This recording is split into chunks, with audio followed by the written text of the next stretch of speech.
Hello, my friend. The world of magic, filled with legends and ancient tales, is opening its gates once again. Tonight, in the Gryffindor dormitory by the crackling fireplace, I will share another story with my friends. Join us, for the magic is about to come alive.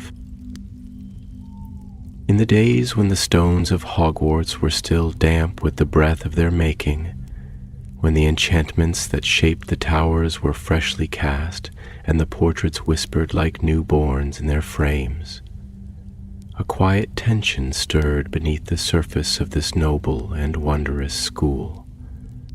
It was a time of great beginnings, and yet, as all wise tales know, every birth carries within it the echo of its end.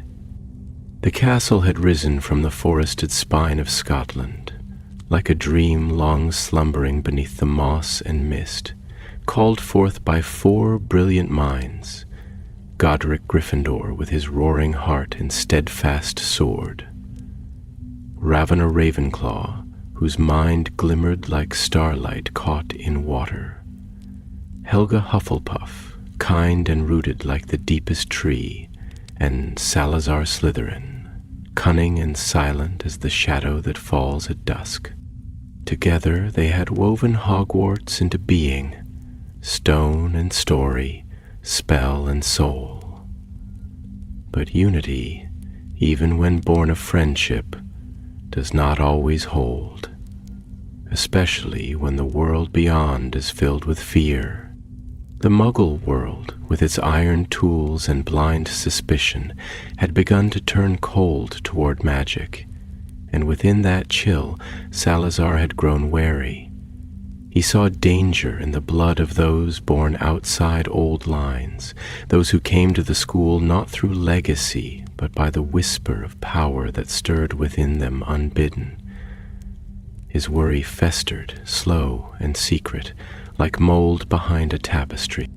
Still, in those early years, Hogwarts pulsed with life. Students from every corner of the Isles filled its halls, some poor, some rich, some noble, some nameless. They learned to transfigure the air, to charm flame from wood, to whisper words that made the very earth listen. It was during this time that a boy arrived at Hogwarts. His name was Thane. He was a quiet child, pale and small for his age, with dark, curious eyes that watched everything and spoke little. His robes hung loose on his frame, and his wand, a simple length of rowan with a unicorn hair core, was never far from his hand, though he rarely used it. He was neither remarkable in brilliance nor troublesome in behavior, and so, like many who move softly through life, he was easily overlooked. Thane came from a Muggle family, a place of hard work and harder silences. Magic for him had always been a whisper on the wind, a flicker in the corner of his sight. When the letter had come, inked in a script older than his grandmother's bones, his parents had simply stared. And in the end they had let him go. He had wandered the halls of the castle like a shadow, drawn not to the noise and jostling of his peers, but to the quiet places, the corners where dust gathered thick, where paintings did not speak, and where staircases creaked as if remembering older footsteps. It was in one of these places, beneath the eastern wing near a collapsed hallway that hadn't been repaired since the school's foundation, that Thane found the first sign of something strange. He had gone there for the quiet. The corridor was unused, its stones choked with ivy that the castle's magic never quite cleared. At its end lay a statue of a serpent, ancient and worn, coiled around a basin of dried stone. Its eyes had once been set with emeralds, but now only empty sockets stared back. Thane felt drawn to it. He sat there often after lessons, letting his mind wander, tracing the serpent's scales with his fingertips. And sometimes, only sometimes, he heard a sound, not a whisper, not quite a word, a breath perhaps, a sound like silk sliding over stone. He told no one. It was not long after this that the fear began. First it was whispers, a student found stiff as wood outside the greenhouses, eyes frozen open in a stare of silent horror. Then another in the girls' lavatory near the charms corridor. No injuries, no curse traces, just a paralyzing fear etched so deeply into their features it looked as if the soul had retreated into shadow. Professors gathered in hush-toned meetings. The founders met in their tower rooms and spoke in voices that trembled the window panes. Helga Hufflepuff, whose warmth never waned, tended to the stricken children herself. Rowena Ravenclaw researched feverishly, poring through texts older than the Kingdom of England. Godrich Gryffindor spoke of defense, of preparing the students, of courage in the face of the unknown. And Salazar Slytherin, he watched, quiet, distant, eyes sharp and heavy with thought. No one knew what caused the attacks, but the air in Hogwarts changed. It grew heavy, thick with unease. Hallways that once echoed with laughter now held only the tap of cautious footsteps. Students spoke in murmurs. Teachers did not smile as they once had. And Thane? Thane continued to visit the serpent statue. It had begun to change. One evening, as the sun bled gold across the high windows of the great hall, Thane stood before the statue again. He stared into its hollow eyes. He could feel it now, not just the stillness, but something deeper, a presence. Not a voice, but a knowing. He leaned forward, his lips parting as if to speak, though no words came. Then, soft and sudden, a hiss slithered through the air. A language not taught in books, not Latin, not English, but Thane understood. He did not know how, but he heard and he understood. It said, "Child of no blood, child of silence, why do you wake me?" The sound made his skin prickle, but he did not flinch. "I don't know," he whispered. Silence followed. And then, softer still, "You hear me. That is enough." The breath of the corridor changed. It deepened.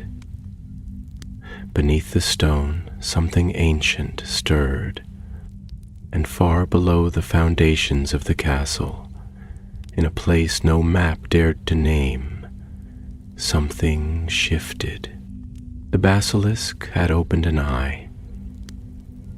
Long before the foundations of Hogwarts cooled beneath the weight of centuries, before the stone serpents slithered into the silent corners of forgotten corridors, there was a voice, one that slept beneath the earth, deep and coiled and dreaming.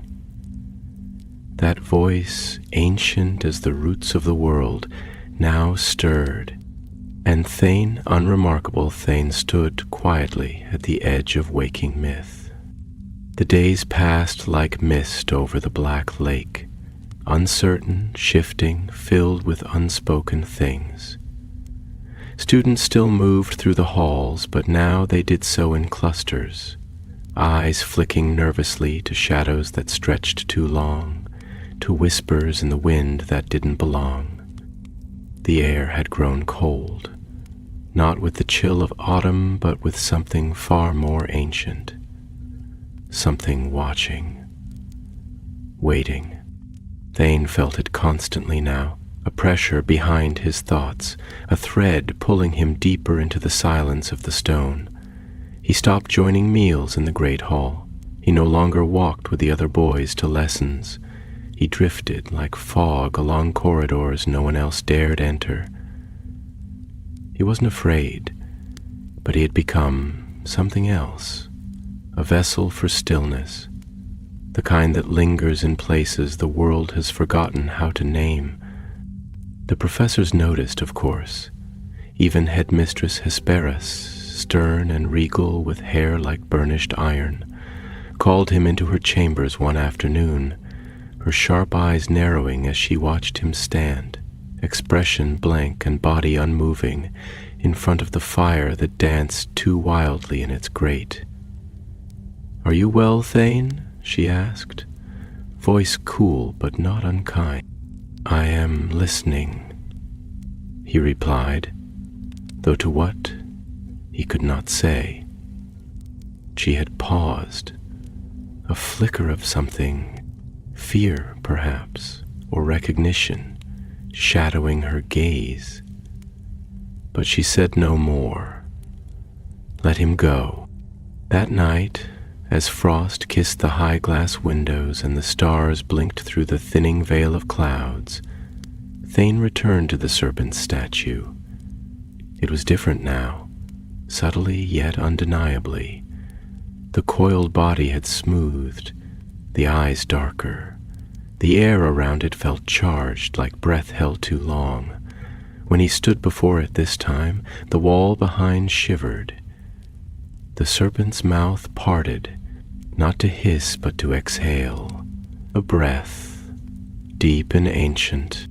The stone beside the basin began to move, not crumble, not break, but unfold, as though it had only ever pretended to be still.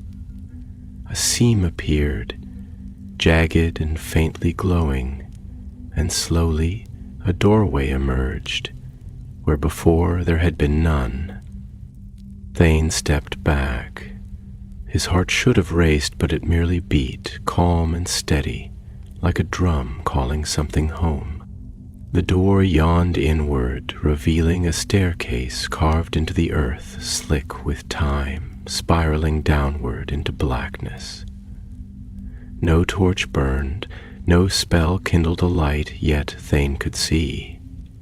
Not with his eyes, but with a sense, an understanding born not of learning, but of inheritance. He descended. The air thickened with every step, like walking through memory. The walls pulsed faintly with warmth, the stones humming as if alive, as if breathing. The deeper he went, the louder it became. Not sound exactly, but a kind of presence pressing against his skin. Not hostile, not yet. And then at the bottom, he found it. A vast chamber carved from the bedrock itself stretched before him like the rib cage of some long-dead titan.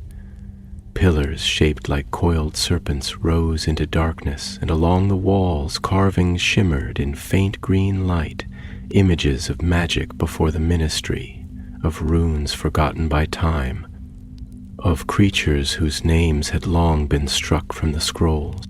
And at the heart of the chamber, curled in a stillness too deep to be sleep, lay the basilisk. Its body was impossibly vast, scales black, green like wet marble, eyes closed but not in rest, in watchfulness. Even in slumber it seemed to feel him. Thane stepped forward, drawn by something older than choice. "You hear me," the voice whispered again, "not from the serpent, but from within him. A whisper not with sound, but with knowing. You are of his line. Thane faltered. Whose? And the answer came, slow and echoing. Slytherin. It meant nothing and yet everything. Thane had never heard the name before, not in the histories taught to first years, not in the idle chatter of classmates, not even among the murmured praises of house founders. He had no lineage, no pure blood to trace. His name bore no legacy, but the chamber did not lie. The basilisk stirred. One eye cracked open, and in that golden eye, vast as a mirror of the sun, Thane saw not his reflection, but a truth that felt like prophecy. He saw the bones of the school's first stones, the blood spilled in its making, the spells whispered not in hope but in desperation.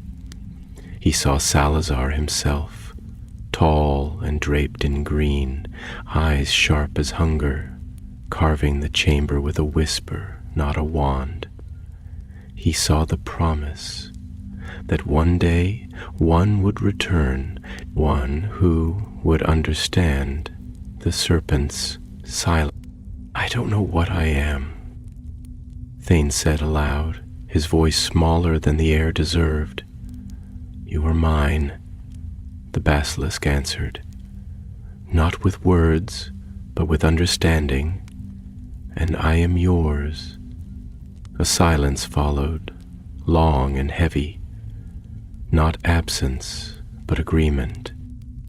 Then a flash, sharp and sudden, a scream, far above, echoing faintly through the stone.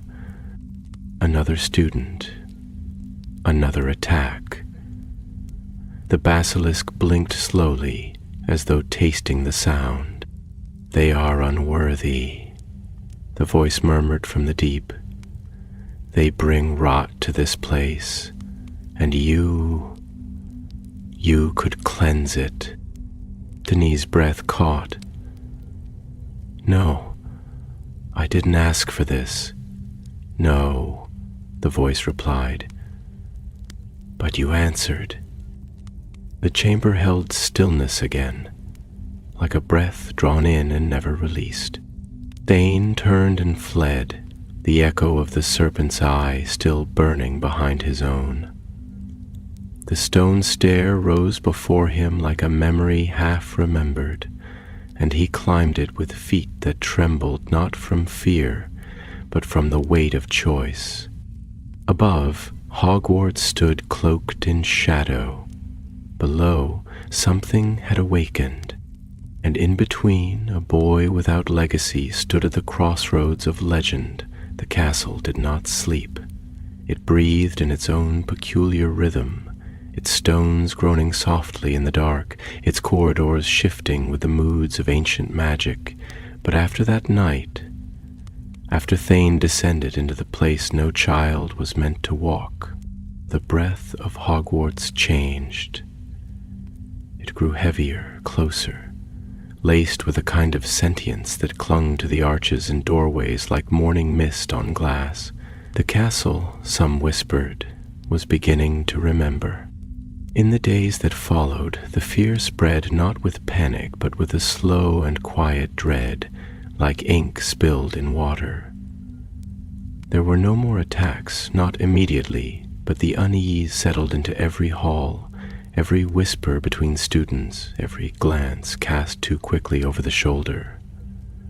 The portraits along the stairwells blinked more often, their painted eyes darting with nervous speculation. The suits of armor creaked in place when no footsteps approached. Even the ghosts, nearly headless Nick, the Grey Lady, the Fat Friar, moved more cautiously, their usual drift slowed, their voices hushed, as though trying not to wake something. Thane, meanwhile, said nothing. He sat in lessons, still and silent, his quill moving only when necessary, his answers spare but precise. He kept to the edges of the room, the edges of conversation, the edges of everything. His dreams had changed too. When he slept, the chamber was there, its vast serpentine columns, its cold, breathless air, the glitter of the basilisk's slow blink echoing in the corners of his mind like a forgotten lullaby.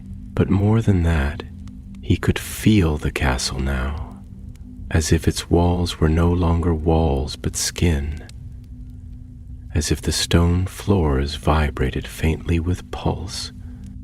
The others avoided him, not with cruelty, no taunts, no mocking, but with an unspoken agreement, a collective intuition that Thane had become not other, but elsewhere, as if he now lived just a few steps to the left of the world they all knew. In the staff tower, the founders stood gathered. A fire burned low in the hearth, casting flickers of amber across the folds of their robes, across the tight lines drawn upon their faces. "They are frightened," Helga said softly, her hands folded before her, thick with quiet compassion, and rightly so. This isn't some prank or a miscast charm. Something is happening within these walls. Rowena stood by the window, her silhouette etched in starlight, arms crossed and brows furrowed.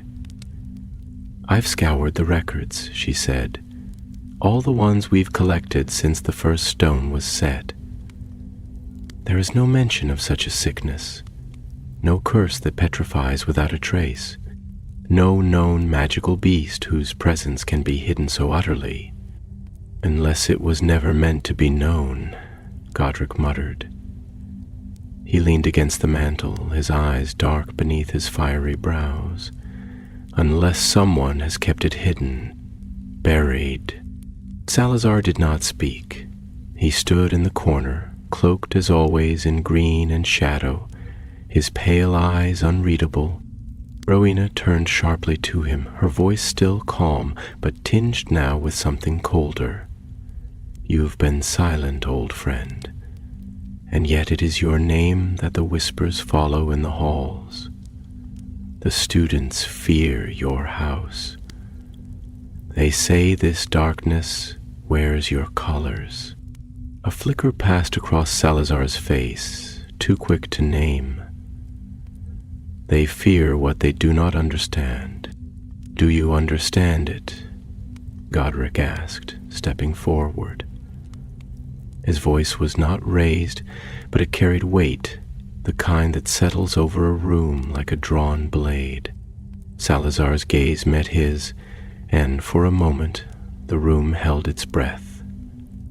"There are secrets beneath this school," Salazar said at last, "deeper than any of us have cared to see. I did not build them all, but I may have touched some of the stones." Helga's breath caught. "What are you saying, Salazar?" "I am saying," he replied, "that there are forces here which were meant to sleep, forces tied to blood, to speech, to legacy, and one of the children has stirred them." He did not say Thane's name. He did not have to.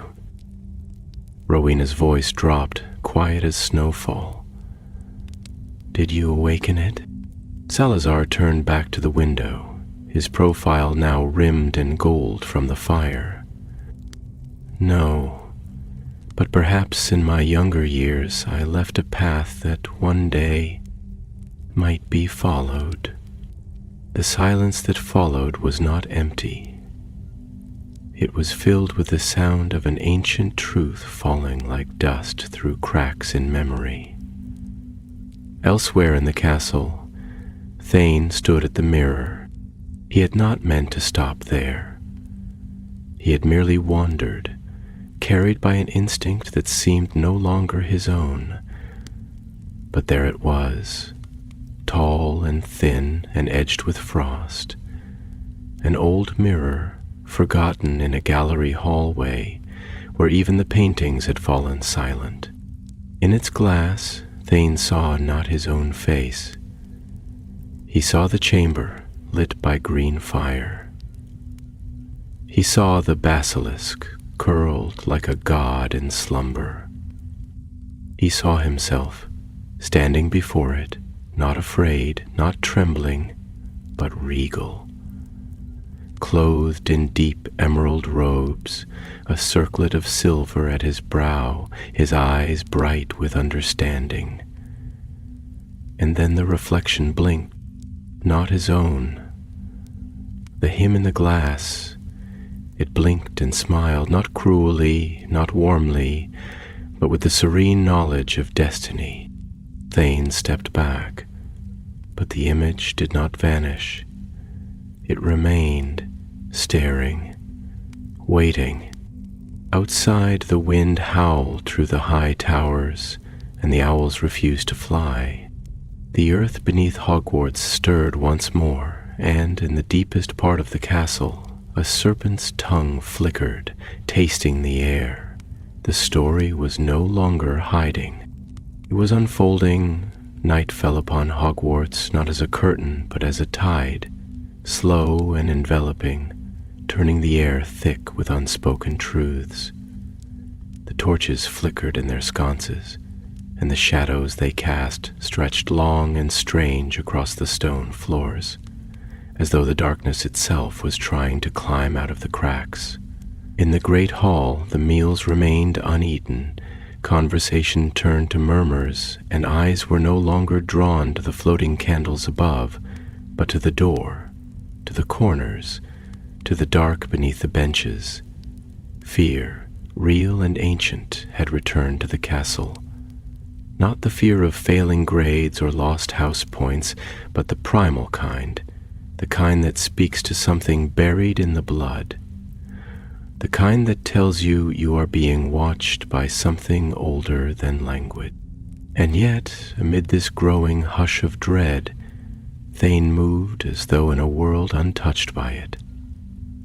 Not immune, but indifferent. There was no arrogance in him, no sense of chosen purpose, but rather a solemn acceptance, like a man waking in the middle of a storm with the understanding that he is already wet. He drifted through hallways without leaving a ripple, his presence a quiet punctuation against the sentence of fear that wrapped around the school. Teachers no longer tried to stop him. Students no longer dared to whisper his name. He had become a myth too quickly, a living question mark too dangerous to poke. It was on the 7th night since the last attack that the dreams began to bleed into waking. Thane would close his eyes and find himself in the chamber once more. Not always the same, never entirely different. Sometimes the basilisk spoke without words, curling its massive form around the pillars as though weaving a spell from silence. Other times he saw Salazar himself, young, not the cold-eyed statue carved in the entrance of the chamber, but a man alive with fervor and belief, whispering into the dark, his voice coiling like incense through stone. But the worst dreams were the quiet ones, the ones where Thane stood before the basilisk, and it simply looked at him, not to harm, not to command, but to wait. And he would wake with the taste of old dust in his mouth and the weight of prophecy behind his eyes. He began to change slowly but undeniably. His speech, when he chose to speak, carried an echo not of power but of gravity, as though every word he uttered had once been carved into a tablet of stone. His skin, always pale, seemed to reflect light rather than absorb it, and his eyes had taken on a faint sheen, not unnatural but unsettling, like moonlight caught on still water. No one could look into them for long. They weren't empty, they were deep. Salazar watched from afar. He stood each evening at the farthest edge of the observatory tower, where the stars spilled across the sky like silver dust, and he let the wind curl through his robes as he listened to the heart of the castle beat in rhythms that only he and Thane now understood. He did not feel guilt. Guilt was for choices one regrets. He felt inevitability. He had known long ago that the chamber was not a punishment or a threat. It was a seed. And like all seeds, it had been waiting for soil, for shadow, for silence. And Thane, quiet, overlooked Thane, was fertile ground. But Salazar also felt something else. A crack. A hesitation he had not expected, because Thane had not commanded the beast. He had not summoned it, nor unleashed it. He had only listened, and that, perhaps, was more dangerous. For a man who speaks to a weapon may yet put it down, but a man who listens to it may forget where he ends and it begins. In the tower beside him, Rowena sat with her quills and her ancient scrolls, scribbling theories with shaking fingers and eyes that burned from lack of sleep. She, too, had begun to feel the truth press in around her like cold water. And though her intellect fought it, searched for rationality, for a reasoned spell or a historic cause, some part of her, buried deep beneath centuries of scholarship, the boy was no accident. The attacks were no anomaly. Something had awoken, and it would not be reasoned with. It would only be witnessed. Elsewhere, in the hospital wing, another child lay stiff as stone, his face frozen in terror, his fingers curled as if to claw at something that no one else could see. Helga had sat by his bedside for hours, brushing his hair back, whispering songs in the old tongue, songs that had once soothed fevers and lifted the curses of lost woods. But nothing worked. His skin was warm, his heart steady, but his soul was hidden, tucked away as if it had been told not to come out until it was safe. And above it all, Hogwarts whispered to itself. The stones creaked in patterns that felt like language. The staircases shifted as if avoiding something or leading toward it. The portraits whispered across canvas and frame, arguing in voices too fast to follow.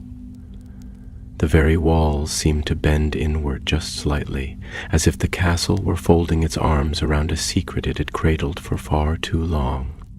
That night, Thane found himself once more drawn to the mirror, the old narrow one at the end of the gallery where no footsteps echoed.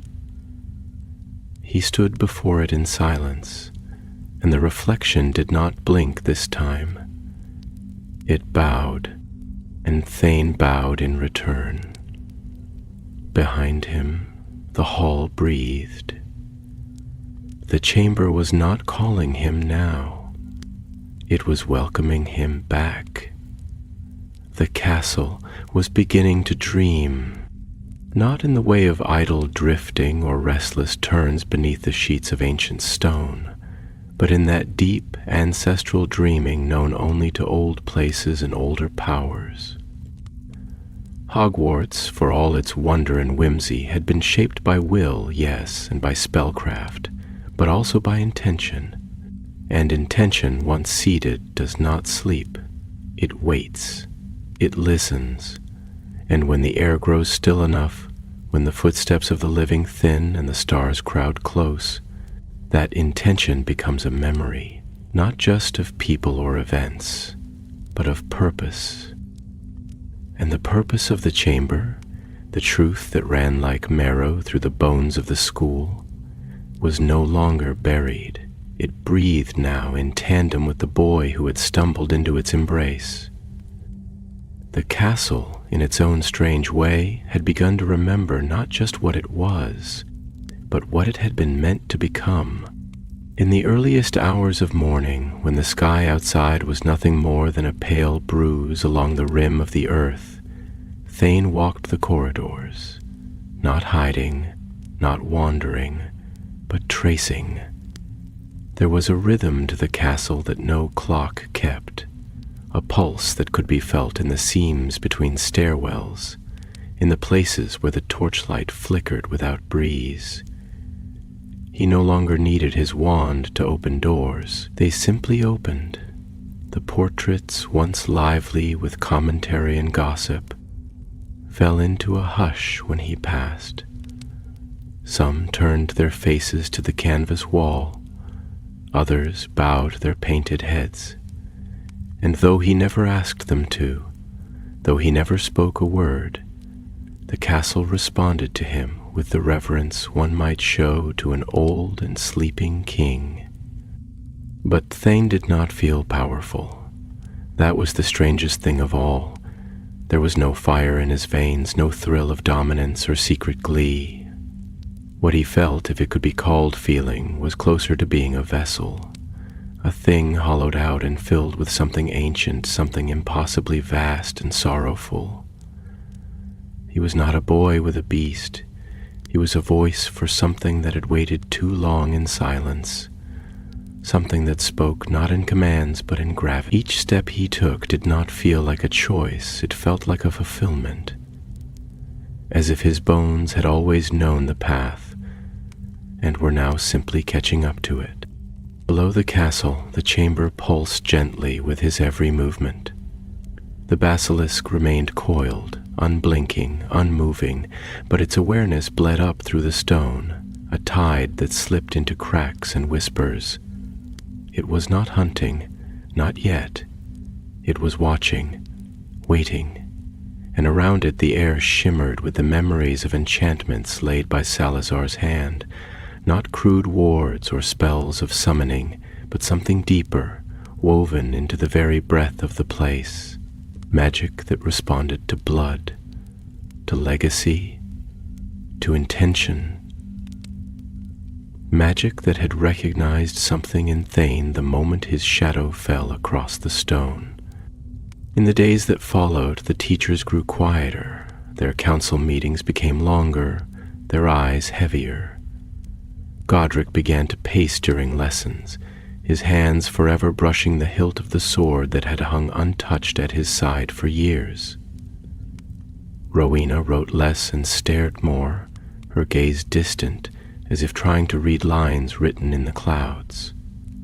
Helga, for all her steadfast kindness, began sleeping in the infirmary, unwilling to leave the side of the children who would not wake. And Salazar vanished for hours at a time, returning only when the others had already left the chamber.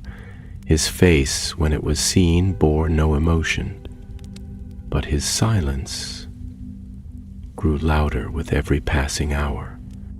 They did not speak of Thane by name any more, not in public, not even among themselves. His name had become a symbol, a hinge on which too many doors now turned. And with each day that passed without resolution, without understanding, the tension among the founders stretched tighter, like a bowstring drawn too far. It was Helga who finally broke it. They stood in the tower chamber, lit only by the flicker of a single lantern, their faces drawn, their robes heavy with sleeplessness. "This is no longer about a child," she said, her voice soft but unwavering. "This is about the legacy we've built, the foundation we've poured ourselves into, and something inside it has been awakened." Godric stared at the fire, jaw tight. "Then we must face it, whatever it is, together." "And if it is one of us who made it?" Rowena asked, her gaze sliding to Salazar, who did not flinch. "If the seed was planted before we even knew the shape of what would grow?" Salazar met her eyes. "Then perhaps it is time we asked not what the seed was, but why the earth welcomed it." The words hung there, heavy and absolute. Above them the sky cracked open with distant thunder, and below, in the lower levels where the light did not reach, Dayan stood once again before the mouth of the chamber. He had not been summoned. He had simply known it was time. The stone door opened for him as though sighing, its edges lined with faint green light, and as he stepped inside, the shadows bowed to him. He walked slowly, each footfall echoing into the silence, until he stood before the great serpent once more. Its golden eyes blinked, and for the first time it raised its head. "You have come," the voice said, "not from the mouth of the beast, but from the very stone around him." "I have," Thane replied. The chamber hummed. "Do you understand now?" the voice asked. "No," Thane said, "but I know I must." The basilisk moved, just slightly. The sound like 100 scales shifting over stone. "Then let us remember together," it whispered. "Let us unbury the beginning." And as Thane closed his eyes, the chamber vanished. Not in darkness, but in memory. He stood not in Hogwarts, but in a place older, deeper.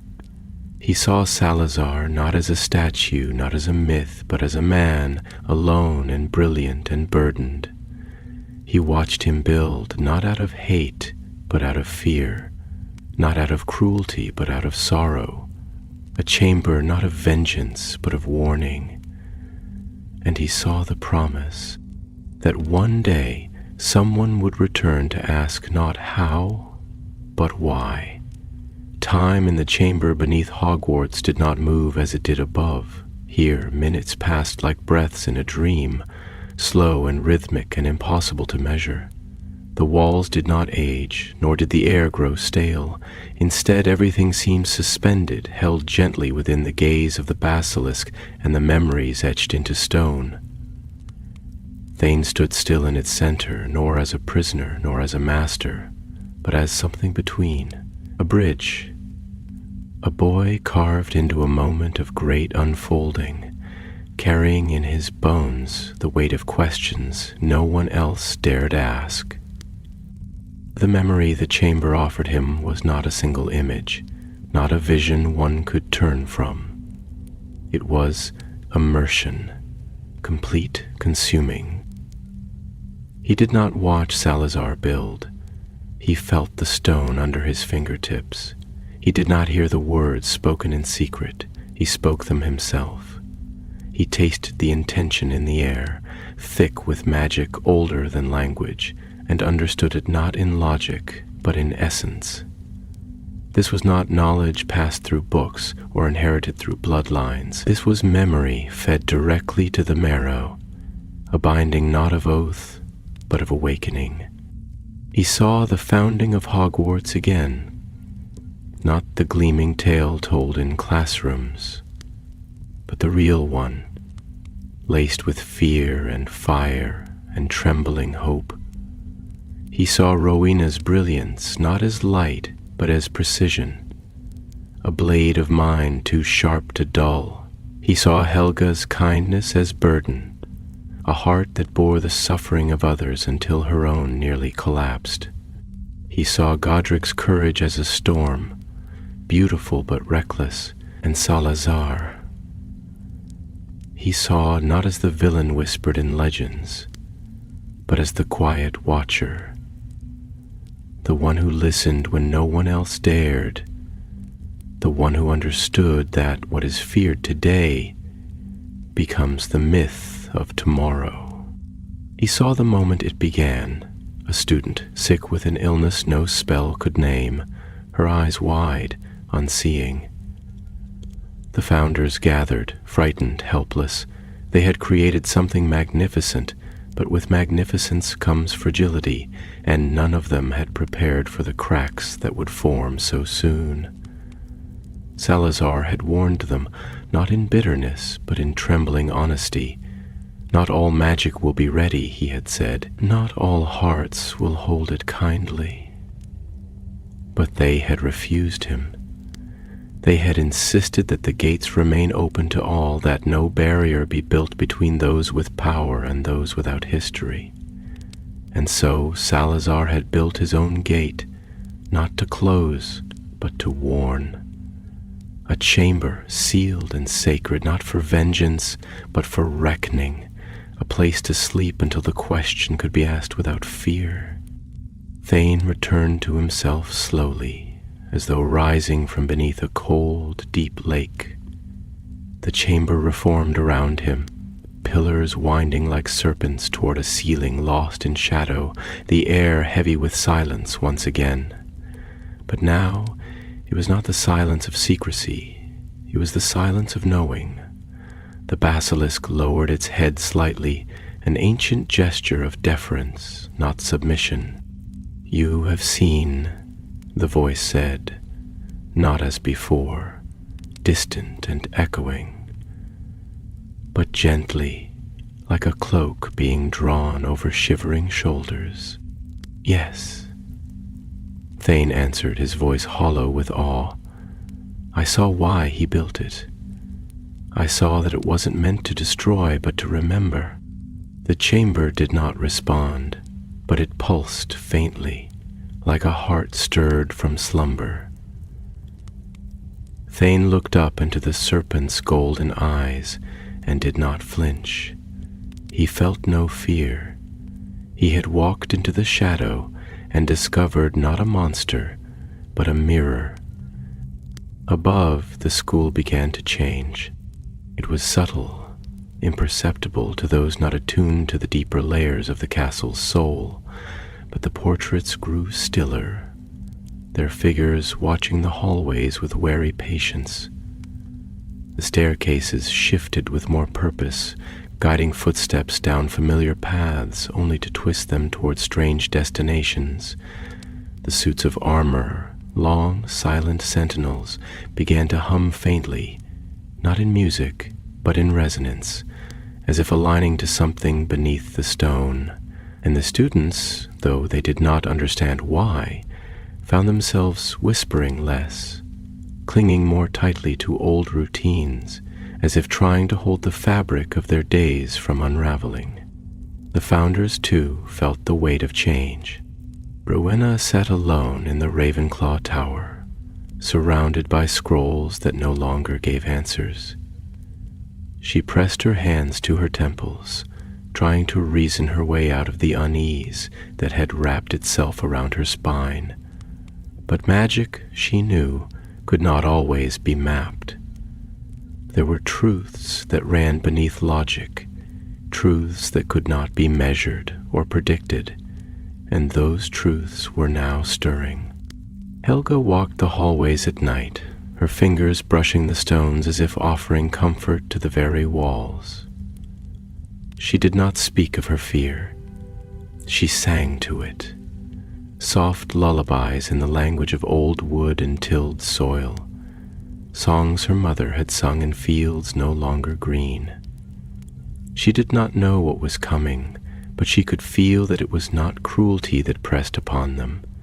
It was consequence. Godric sharpened his blade, not because he wished for battle, but because he needed the clarity of steel. He had never feared the fight, but this was something else, something one could not strike or shield against, and he wondered for the first time whether courage could be quiet, whether the bravest act might be to watch and wait, and choose not to raise the sword. Salazar sat in the dark beneath the roots of the castle and listened to the heartbeat of the place he had helped create. He could feel Thane moving now, not as a student, but as a part of the castle itself. The boy had become entwined with its memory, its intention, and Salazar, for all his foresight, had not foreseen this. He had not expected the boy to listen, not to the whispers of power, but to the silence behind them. For the chamber had never been meant to teach magic. It had been meant to teach history, not the kind written by victors, but the kind that lingers, waiting for someone to listen long enough to understand. And at its center, Thane stood still, eyes closed, hand pressed to the cold, smooth scale of the basilisk. "You were not made to kill," he whispered. "You were made to remember." The serpent did not move, but far above, a stone deep in the foundation of the school shifted, just slightly, as if exhaling. The castle was no longer dreaming. It was awakening. The morning that followed the memory-marked night was unlike any that had come before it. Though the sun rose on schedule and light spilled across the forested hills and glassy lake with the familiar amber glow, Hogwarts remained quiet, subdued, caught in a hush so profound that even the owls delayed their flight. It was not the silence of peace, nor even of fear. It was the silence of pause, of breath held just before a question is answered. And deep within the walls of that ancient, breathing castle, Thane moved with the stillness of someone who has passed beyond the need to explain himself. He no longer attended lessons, not because he had abandoned them, but because the lessons had already passed into him, absorbed, transmuted, made irrelevant by the deeper education unfolding beneath his skin. He wandered where others could not follow, through old servants' passageways and through doors that had once been solid stone and were now only suggestion. He traced his fingers along the carvings, no longer legible to the eye, but blazing with memory to his mind. The very breath of the castle had aligned with his own, and though no one had crowned him, though no banner flew above his bed, the castle had given him quiet dominion, not of rule, but of resonance. The students had begun to speak of him in hushed tones, half myth, half warning. They told stories about the boy who didn't blink, the boy whose eyes shimmered green in the torchlight, the boy who passed through the walls like a ghost and spoke with the paintings in languages none of them recognized. They did not bully him nor seek him out. Instead, they watched from afar, the way one watches the horizon before a storm, not with anger or envy, but with dread-tinged awe. And in the silence that grew around him, Thane began to understand not just what he had become, but what had always waited for someone like him. The basilisk did not stir again. It remained coiled in the deep, its slumber now restful, its great eye closed, not in hiding, but in peace. The communion had been made. The knowledge had been passed. It no longer needed to act, because its purpose had been fulfilled not through destruction, but through understanding. For centuries it had waited for someone to come, not to wield it, but to see it, not to use its gaze as a weapon, but to reflect the gaze of truth. And Thane, soft-voiced and silent-stepped, had seen clearly where others would have flinched. But peace, as it often does, disturbed more than it calmed. The founders had convened again, this time not in anger, but in heavy contemplation. They stood in the center of the Room of Accord, a secret chamber at the heart of the castle, only accessible when all four called it forth in unison. It was a place built not for power, but for balance, its very stones humming with the tension between opposing truths. And as they stood within it now, beneath a vaulted ceiling that shimmered like the night sky, their silence was a language unto itself. "It has changed," Helga finally whispered, her voice frayed with a sorrow that sounded older than grief. "And the castle has changed with him." "Yes," Rowena said, fingers folded against her mouth, her eyes distant, unblinking. "But he has not changed into something evil. That is what confounds me most. He has become quiet." "Quiet is not safe," Godric said grimly, arms folded across his chest. "Quiet things are often waiting for the moment to strike." "No," Salazar countered, speaking for the first time. His voice, once smooth and deliberate, now carried a weight of weariness, of recognition. "Quiet things are often listening." The others turned toward him, and in his eyes for the first time they saw no defiance, only clarity. "I was wrong," Salazar said, and the words seemed to hush the very walls. "Not in building the chamber, that I would do again, but in fearing who might enter it. I thought to guard against impurity, against bloodlines I deemed too fragile to hold such power. But I should have guarded against my own blindness." Godric looked at him, his expression unreadable, and said, "Then what is the boy?" Salazar breathed deeply, closing his eyes. "He is the question we never asked."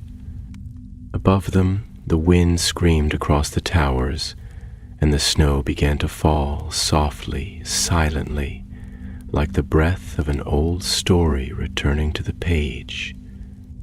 Elsewhere, Thane stood alone in the forbidden forest. The trees here were different, older than even the castle, their bark thick with secrets, their roots twisted like sleeping giants. He walked between them, unhurried, barefoot, the snow melting beneath his steps. Creatures watched him from the underbrush, not in fear but in recognition. The centaurs did not stop him. The unicorns did not flee. Even the shadows parted for him, not as a gift, but as acknowledgement. He belonged now to something older than school, older than lineage. He was part of the current that runs beneath all things, the murmur of memory, the breath of becoming. He came to a clearing, and in its center stood a stone, cracked and half covered in moss. Upon it was a mark, an Ouroboros, a serpent eating its own tail, endlessly devouring, endlessly renewing. Thane sat before it and placed his hand upon the stone. "I understand now," he said aloud, though no one answered. The chamber was never about keeping danger in. It was about holding memory safe until someone returned who could carry it without fear. The forest whispered around him, its trees creaking like old voices stretching toward dawn, and in that moment he was no longer a boy. He was a bridge between past and future, between fear and understanding, between silence and song. Winter tightened its grip around Hogwarts with a silent, determined patience, blanketing the castle and grounds in a shroud of white so thick that the towers seemed to float upon clouds.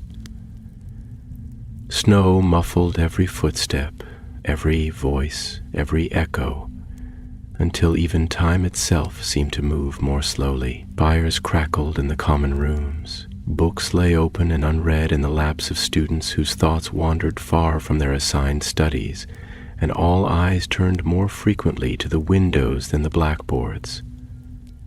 Yet even in this suspended world of frost and quiet, something ancient stirred beneath the surface. Something not born of winter, but of return. The professors walked the corridors with tightened expressions, eyes sweeping the shadows as though expecting them to whisper back. They had all felt it by now, the subtle shift in the rhythm of the school, the way staircases no longer merely led but guided, the way portraits glance toward empty halls as if greeting an unseen passerby. It was as if the castle itself were breathing differently, aligned not to their rituals or timetables, but to a different clock entirely, one that ticked to the memory of stone and serpent. And through it all, Thane moved quietly, a still point around which the tides of change now turned.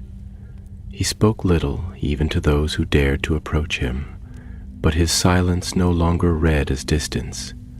Instead, it seemed a kind of listening, an attentiveness not to noise, but to the deeper music of the world. The halls seemed to widen when he walked through them. Torches flared as he passed, not dramatically, but like candles greeting an old friend. The very walls seemed to soften their echoes, as though unwilling to disturb his thoughts. In truth, he no longer belonged wholly to Hogwarts as it was. He had become something of a legend, still in the making. A figure spoken of not with awe alone, but with an uncertain reverence, as if those who knew him sensed that his presence marked a fault line between one era and the next. Children told stories of his descent into the deep, of his communion with the great serpent, but the stories changed depending on who told them. In some versions, he was a harbinger, a chosen vessel sent to awaken the beast and bring an end to the old order. In others, he was a healer, sent not to destroy, but to mend the fracture that had festered since the first stones were laid. No story was wholly correct, and yet none were false. It was on the eve of the solstice when the founders gathered once more, this time not in secrecy, but in the open chamber of the great hall, its vaulted ceiling mirroring the swirling snow beyond. The students had been dismissed early, sent to their rooms with warm cider and quiet warnings. The hall stood empty now, save for the 4 pillars of legacy, each cloaked in the colors of their house, each draped with the weight of centuries. They did not sit at the long tables as they once had in celebration. They stood at the center, facing one another not as colleagues, but as stewards of something far larger than themselves. "He has walked the length of the forest," Rowena said softly, her arms folded within deep sapphire sleeves, her gaze unreadable. "He knows the old places, the places even we have forgotten." "And the castle speaks to him," Helga added, her voice trembling not with fear, but with the fullness of feeling. "The walls move for him, the stones remember him. It's as though he has always been here." Godric looked down at his calloused hands, turning them slowly as though weighing invisible armor. "Then what do we do?" he asked at last. "If the boy has become a part of the foundation itself, if he carries within him not just the secrets of the chamber, but the will of the school, what role is left for us?" Salazar stepped forward, robe sweeping like shadowed water behind him. His face was pale, his voice low, but every word he spoke fell into the air like a tolling bell. "We do what we should have done from the beginning. We listen." And so they did. They did not summon Thane. They did not instruct or demand or question. Instead, they opened the doors to the great hall and left them wide, letting the cold wind rush through the room as if to cleanse it of old arguments and ancient pride. And Thane came, not in ceremony or spectacle, but quietly, barefoot, snow melting in silent trails behind him. He stepped into the hall, and the founders turned to him not as teachers, but as witnesses. "I have seen what lies beneath," Thane said, his voice carrying not by force but by resonance, as though the castle itself bore his words forward. I have seen why the chamber was built, and I have seen how its meaning has been lost. It was never a prison, it was a question left in stone. Godric took a step forward, his sword conspicuously absent from his belt. And what is the answer? Thane looked at each of them in turn, into Rowena's searching eyes, into Helga's tender sorrow, into Salazar's silent apology, and then to Godric's unyielding strength. The answer, he said, is that the chamber was not a mistake. The mistake was forgetting that memory does not obey lineage, that wisdom does not belong to blood, that legacy, true legacy, lives not in names, but in those willing to listen without needing to control. Rowena closed her eyes, and a single tear slipped down her cheek. Helga reached out and took Thane's hand, her touch warm and trembling. I will seal the chamber, Thane continued. Not forever, not to hide it, but to keep it safe until another asks not how to use it, but why it was made, until another is ready to listen. Salazar bowed his head. Godric nodded once, sharply, as if to an equal. And in that quiet hall, beneath banners heavy with time, a new history was born, not of conquest, but of return. Not of triumph, but of understanding, for in the world of magic, the most dangerous force is not power. It is memory, and at last memory had spoken. That night, the castle sighed. It was not a sound one could hear with ears alone, but it passed through every corridor and chamber with the subtle finality of a page turning. The kind of sound that lives more in the marrow than in the mind. It passed through the stones and the beams, through the old chandeliers that swayed with no wind, through the roots of the towers that dug deep into the frost-bitten earth. The castle had been holding its breath for centuries, its walls braced around a secret that had never wanted to be a weapon, only a warning. And now, for the first time, it could exhale. Thane returned to the chamber one last time, though not alone. The founders stood behind him, together. Not as guardians, not even as judges, but as keepers.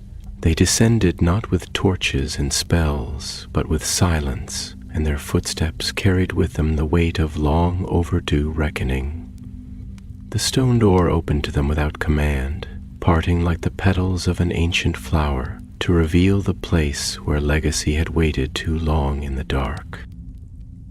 The chamber, for all its myth and menace, did not greet them with malice. It was quiet, still.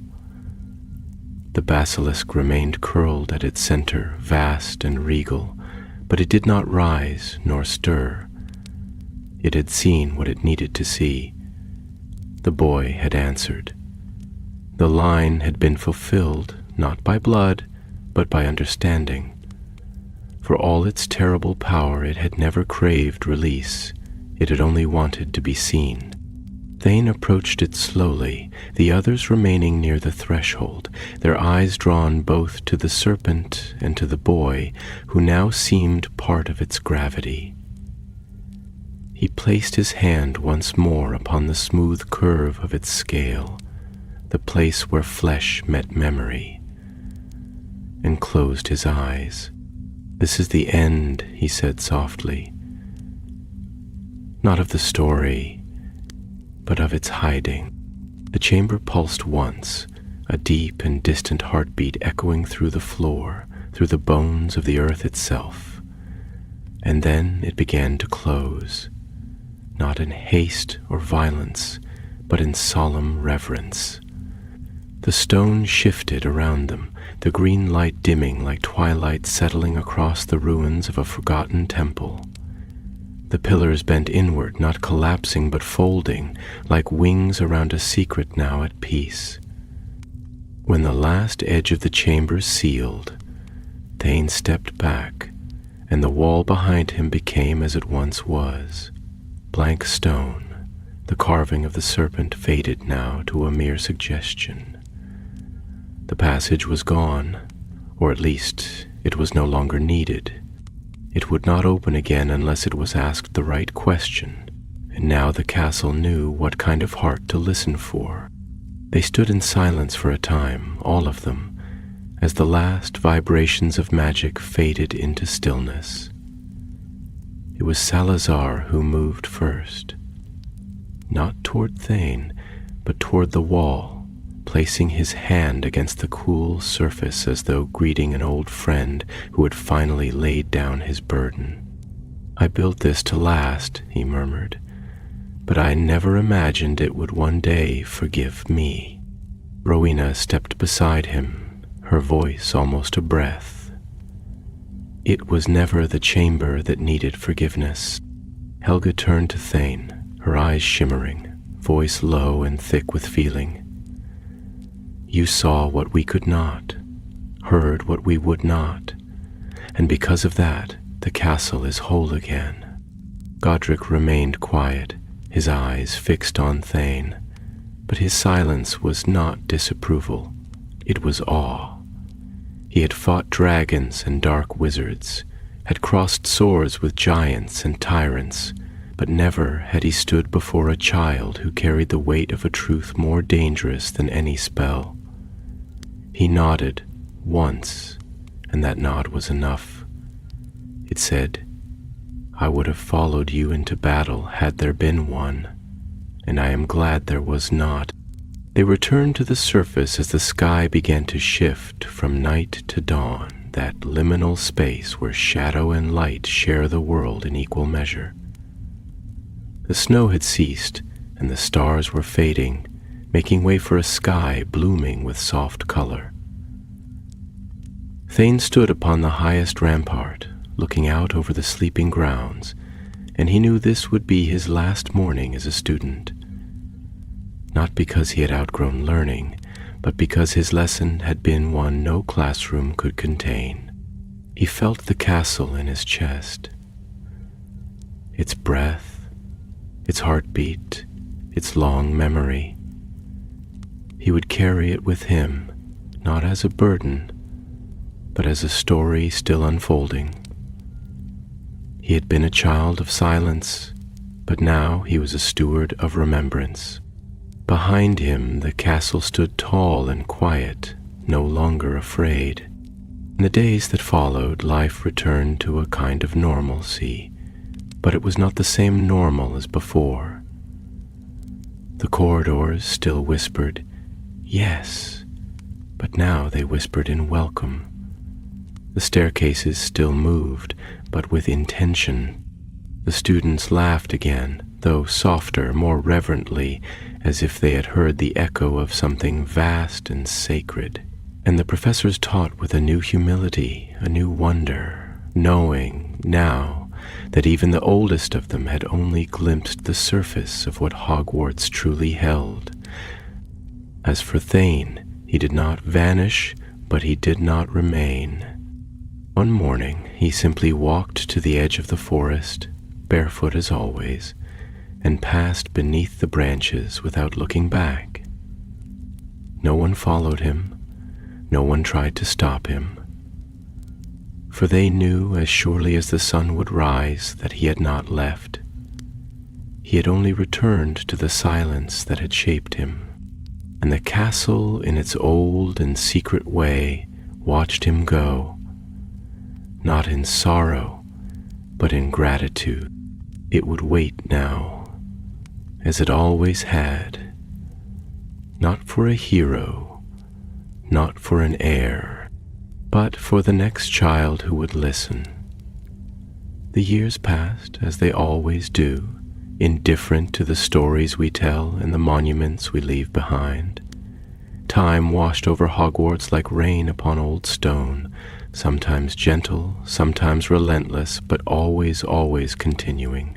Generations of students came and went, laughter and sorrow echoed through the changing seasons, and the castle remained, a living, breathing relic of magic, mystery and memory. But something deep within it had changed.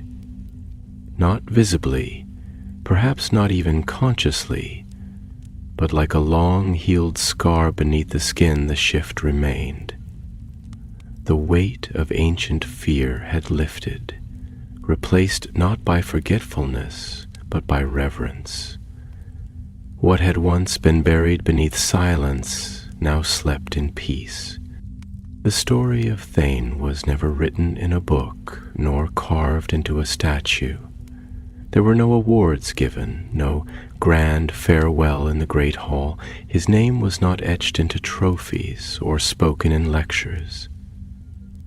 It existed instead in the quiet places, in the slight pause before a staircase moved, in the hush of leaves beside the forbidden forest, in the warm silence of the library when snow pressed against the glass.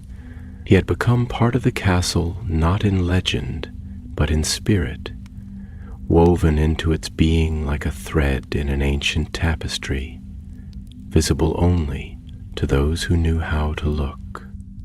But the memory endured, as all true memories do. Among the portraits, those oldest and least prone to idle gossip spoke his name with a strange sort of affection, as one might speak of a long-lost brother whose footsteps still echoed in their dreams.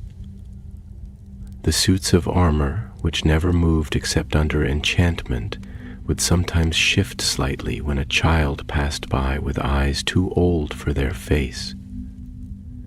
And the chamber, sealed, silent, undisturbed, remained untouched, not by force but by agreement. It had been entrusted to time, and to time it was given.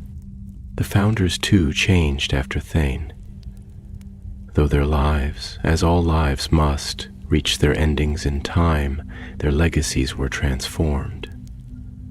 Godric, once the lion of boldness, came to speak more often of humility, of strength found not only in battle but in listening.